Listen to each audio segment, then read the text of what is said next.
We begin with the latest on two historic churches that were destroyed in a fire earlier this year.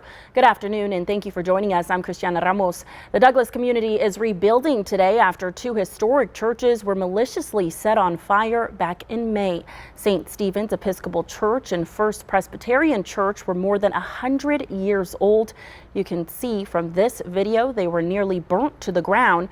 News for Tucson's Jafet Serato went to Douglas and asked the pastor of the First Presbyterian Church how much this might cost and construction details. The Reverend says that First Presbyterian Church is not going to look exactly the same after construction is complete here.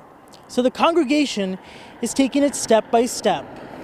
Reverend Peggy Christensen says they went with a Phoenix-based company called Blue Wave General Contracting to handle the construction, which then employed a Tucson-based company called Sun Valley Masons to take care of the walls.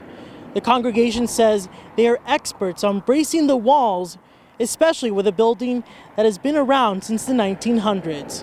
Only 3 walls remain after the fire, but construction crews can work from those. Normally on a project like this, you'll do it from both sides, inside and out.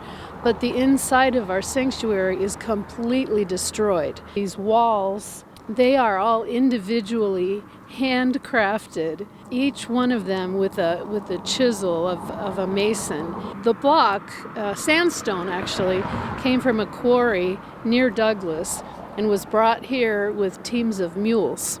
Reverend Christensen says their insurance will not be able to cover the entire reconstruction. The price tag, she says, is probably going to be around $2 million. There's no set timeline right now of completion of construction, but the Reverend says she plans to meet with an architect about design options.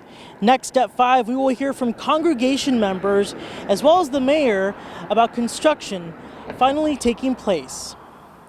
In Douglas, Jafet Serato, News for Tucson.